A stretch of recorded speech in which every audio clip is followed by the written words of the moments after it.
Olá, meu nome é Kátia, eu sou uma trabalhadora do Grupo Socorrista Bezerra de Menezes e hoje a gente vai conversar um pouquinho sobre o bom samaritano. Antes a gente vai fazer aquela prece, agradecer e depois a gente vai conversar um pouco. Então vamos lá. Vamos fechando os nossos olhos, acerenando os nossos corações e já vamos agradecendo ao Dr. Bezerra pela oportunidade de aprendizado, aos veneráveis.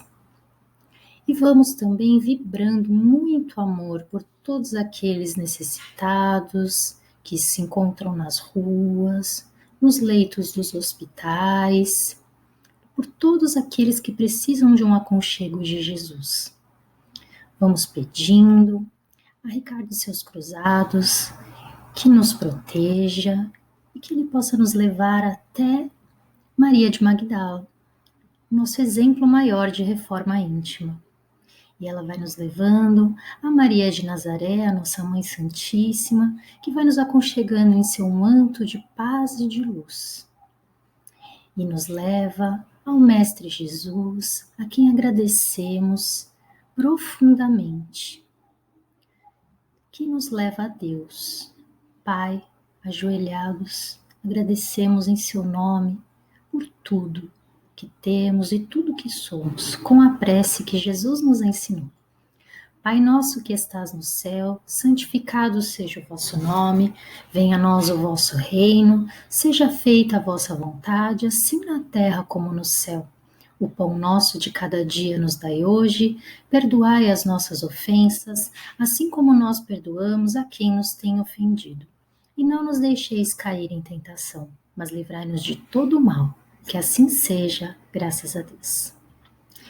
A gente vai falar hoje um pouquinho do bom samaritano, a gente pode encontrar ele lá no Evangelho segundo o Espiritismo, capítulo 15, ou em Lucas, capítulo 10, versículo 25 a 37. Em que momento ocorre essa parábola? Essa parábola é super conhecida, então eu quis trazer um pouquinho de onde ela surgiu. Então vamos lá. Jesus, ele pressente a chegada da Páscoa e que seria crucificado. Então ele diz a seus discípulos: eu preciso ir a Jerusalém, mas eu vou passar por Samaria. Samaria era o caminho mais longo, perigoso, mas era tradição os homens peregrinarem para a Páscoa em Jerusalém, que era um templo judeu. Para vocês entenderem um pouco essa história, tá? O panorama. E em 700 a.C. havia 12 tribos de Israel, mas elas se separaram, viraram inimigas. E elas se separaram em duas grandes tribos. Uma era a tribo Benjamim, que veio das 12 tribos do norte. Sua capital era Samaria, da onde vêm os samaritanos. Eles criaram um novo templo para não terem que passar a peregrinar até o templo de Jerusalém.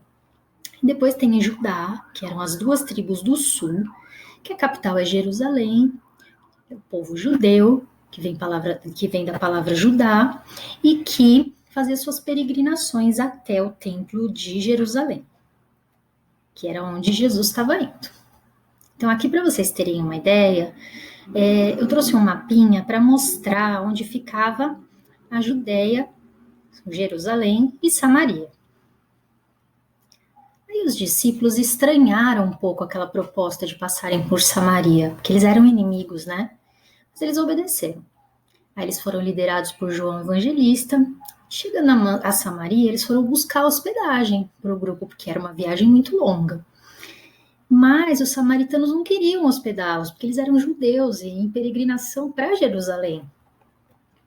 E lá, naquela época, tinha um código moral do Oriente, uma lenda. Era obrigação dar abrigo aos peregrinos. Acreditava-se que desceria fogo do céu e queimaria toda a família para aqueles que não dessem abrigo. Aí teve um diálogo aí entre João Evangelista e Jesus. João diz: Mestre, não querem nos dar abrigo. Queres que eu peça ao Pai que desça fogo do céu? Aí Jesus falou: o Filho do Homem não veio para destruir, e sim para salvar. Aí já começa, aí mais um exemplo do amor de Jesus. E eles seguiram, sem parar. Seguiram viagem, já que não foram hospedados. Chegando a Jerusalém, aquela viagem cansada, eles estavam com fome, com sede. Eles não foram descansar, comer, beber. Eles enfrentaram mais um desafio. Jesus é testado por um doutor da lei que pergunta: que farei para herdar a vida eterna? E ele lhe responde com duas perguntas. O que está escrito na lei e como a lês? A lei. Coloquei um coraçãozinho aí, porque era uma lei divina, né? As leis de Moisés. Então, ele responde: amarás a Deus sobre todas as coisas e ao próximo como a ti mesmo. E Jesus responde: faze isso e viverás. Quem é meu próximo? E Jesus exemplifica contando a parábola do bom samaritano. É daí que vem a história tão conhecida, a parábola. Descia um homem de Jerusalém para Jericó. Quando ele descia, quer dizer que ele estava voltando de Jerusalém. E caiu nas mãos dos salteadores, os quais os despojaram, espancaram, retiraram tudo, deixando ele meio morto lá. A gente não sabe se ele era judeu, a gente não sabe nada dessa pessoa. E ocasionalmente descia pelo mesmo caminho um certo sacerdote, e vendo, passou de largo. E de igual modo também havia um levita. Chegando àquele lugar e vendo, passou de largo. Mas um samaritano que ia de viagem chegou ao pé dele e vendo, moveu-se de íntima compaixão. E aproximando-se, atou-lhe as feridas, deitando-lhes azeite e vinho e pondo-o sobre o seu animal, levou-o para uma estalagem e cuidou dele. Partindo no outro dia, tirou 2 dinheiros e deu-os ao hospedeiro e disse-lhe: cuida dele, e tudo que de mais gastares eu te pagarei quando voltar. Qual, pois, desses 3 te parece que foi o próximo daquele que caiu nas mãos dos salteadores? E ele disse: o que usou de misericórdia para com ele. Disse depois Jesus: vai e faz da mesma maneira. Olha lá, ele ungindo as feridas do samaritano. Personagens da parábola, né? Então a gente tinha um sacerdote que era judeu. A função de um sacerdote é ajudar ao seu povo. Mas pela lei, um sacerdote não pode tocar no cadáver, porque ficaria impuro. E ele pensava muito no que os outros iriam pensar. Eles eram ensinados a ajudar o seu povo, e não ao próximo sem olhar a quem. Depois tinha um levita, que ele era um ajudante de sacerdote. Seguia os mesmos pensamentos do sacerdote. E tinha o samaritano, que era um inimigo do judeu. Usou de misericórdia e ajudou o desconhecido. Aí eu vou deixar uma lição de casa para vocês, bem legal. A história dessa viagem inteira, desde que Jesus sai, vai até Jerusalém, conhece o doutor da lei que o testa e acontecem outras coisas, estão aqui em Lucas, do capítulo 9 ao capítulo 25. Eu vou deixar essa liçãozinha aí para vocês lerem toda essa viagem que foi bem incrível. Quais foram as lições da parábola, né? Caridade e amor incondicional. Fazer o bem sem olhar a quem. Misericórdia. E amar a Deus sobre todas as coisas. Fora da caridade não há salvação. Por quê? Porque a caridade é o exercício do amor. Ele nos ensina, ele nos transforma, ele nos renova. A caridade não é só doar dinheiro, roupas, alimentos. Pode ser um abraço, uma palavra, um sorriso. Tudo isso pode mudar o dia de alguém. Não é só porque a gente não tem dinheiro, ou não tem tempo. De algum jeito a gente vai achar alguém para ajudar. E espalha a esperança. E tem a misericórdia que Jesus fala na parábola. Quem tem misericórdia? Aquele que olha para a miséria do outro. Felizes as pessoas que têm misericórdia dos outros, pois Deus terá misericórdia delas. Isso está em Mateus, capítulo 5, versículo 7. E vamos fazer algumas reflexões sobre essa parábola. É fácil amar ou ajudar ou olhar para a miséria daquele que é diferente de nós, que pensa diferente, que age diferente, que tem outros valores? Não é fácil, porque às vezes a gente não concorda, a gente julga, né? Então fica difícil também a gente amar a todos sem distinção, mas a gente chega lá. Aí uma reflexão. A gente está ajudando a todos sem perder uma oportunidade de auxílio, ou eu só ajudo quem me ajuda, quem eu gosto, quem pensa igual a mim? Ou será que eu estou ajudando todo mundo, sem olhar a quem, sem julgar, só vendo a necessidade, só olhando para a miséria daquela pessoa? Será que estão olhando assim para a gente? E julgamentos?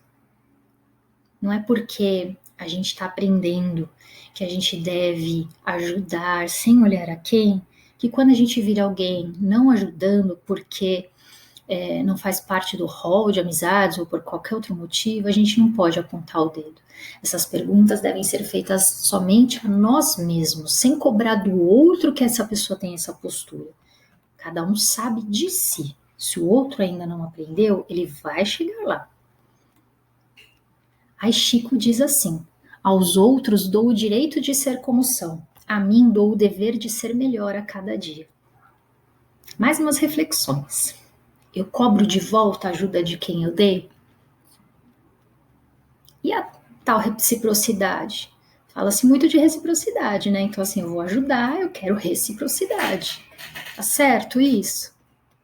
Mas não era pelo simples fato de ajudar, de não perder a oportunidade de auxílio? Porque, na verdade, o que acontece quando a gente ajuda desinteressadamente, a gente não espera nada em troca. A gente está ajudando com o simples prazer de ajudar o próximo, de vê-lo feliz, sem esperar nada em troca. Então, a reciprocidade, ela não é mais importante do que a oportunidade de a gente ajudar alguém. Você pode usar de reciprocidade com outra pessoa, por exemplo, eu fui ajudada e a pessoa que me ajudou não precisa de ajuda, eu posso ajudar outra pessoa. E aí, para a gente aprender tudo isso, ficar um pouquinho mais fácil, a espiritualidade maior, ela tem alguns mecanismos. Um dos mais importantes é a reencarnação, para a gente aprender a amar o próximo, a perdoar o próximo, ao desafeto.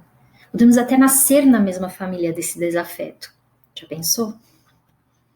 Ainda bem que tem o véu do esquecimento. Ah, o véu do esquecimento. Já pensou, gente, se a gente vem numa família a quem a gente feriu ou a quem nos feriu, ia ficar muito complicado a gente aprender a amar essa pessoa. Então, Deus é tão misericordioso que Ele nos dá o véu do esquecimento para a gente conseguir trilhar ao lado dos nossos desafetos, para a gente aprender a amar, a perdoar e pedirmos perdão. Porque nós não somos só as vítimas, nós também somos os algozes. Também temos que pedir perdão. Reencarnação. Quem não tem aquele parente que inexplicavelmente você tem dificuldades? Será por quê? Porque eu tenho que me conciliar com essa pessoa. Tem aqui uma figurinha, parente difícil. O parente problema é sempre um teste com quem se nos desanima a evolução. Ou seja, se a gente já chegou num estágio de perdoar as pessoas, de dar um passinho para frente. E aí lá em Mateus, capítulo 5, versículo 25, ele diz assim: concilia-te depressa com o teu adversário, enquanto estás no caminho com ele. O que quer dizer isso? Que é para a gente se conciliar com aquele nosso desafeto quanto antes, porque vai ficando um pouco mais difícil, sabe? Vai ficar difícil você encontrar ele em outra encarnação, em outro momento, vai ficar mais difícil esse perdão, então não vamos perder a oportunidade de nos conciliarmos o quanto antes com as pessoas, para não levarmos débitos para as outras etapas das nossas vidas. Como que eu faço isso? Uma palavra que ajuda muito é a empatia. O que é a empatia? A empatia é colocar-se no lugar do outro, tentando sentir o que o outro está sentindo. Então, se eu estou vendo uma pessoa precisando de ajuda e eu me coloco no lugar daquela pessoa, o que eu gostaria que fizessem comigo? Que me ajudassem. Então, é isso que eu vou fazer pelo próximo. Eu vou ajudar com amor, como eu gostaria de ser ajudado. E quando conseguimos, encontramos no caminho do aprendizado no amor incondicional o segundo mandamento de Jesus. A gente começa a entrar nesse caminho. A gente começa a torcer um pelos outros, a gente ajuda uns aos outros, nasce a solidariedade, o compartilhamento e o meio se transforma. A gentileza gera gentileza. O amor incondicional e o comportamento de quem ama é contagioso. Comece a gerar esse contágio do bem. E aí vem Chico de novo. As pessoas esquecerão o que você disse, as pessoas esquecerão o que você fez, mas elas nunca esquecerão como você as fez sentir.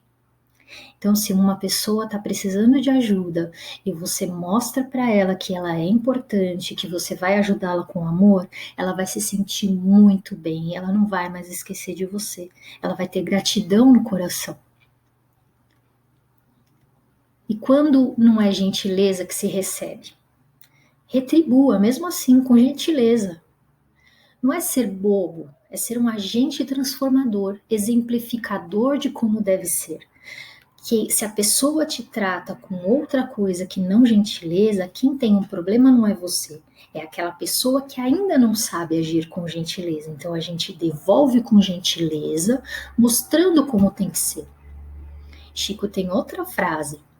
O mundo não é dos espertos, é das pessoas honestas e verdadeiras. A esperteza um dia é descoberta e vira vergonha. A honestidade se transforma em exemplo para as próximas gerações. Uma corrompe a vida, outra enobrece a alma.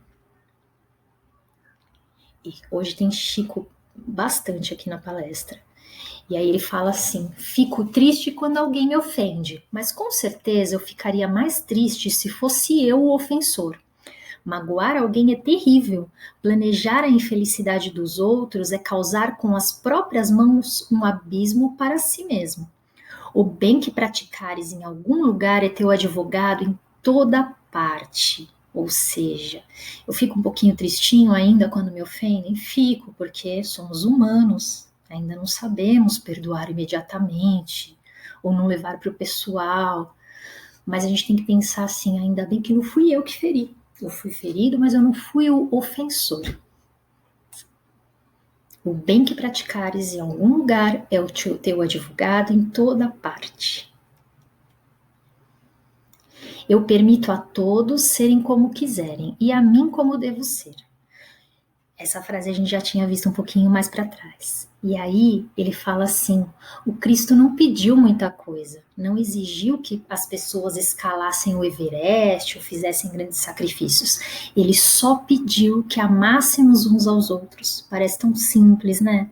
Se a gente vai chegar lá, passo a passo. E Jesus nos convida a esse pedido, né, a esse mandamento, amar uns aos outros. Os créditos agora, de onde eu tirei tudo isso? Eu usei aqui o Evangelho segundo o Espiritismo, capítulo 15, usei a Bíblia, Lucas do capítulo 9 ao 25.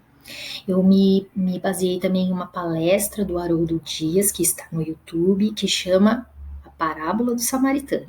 E as fotos eu tirei do Google. Muito obrigada. Estejam com Jesus.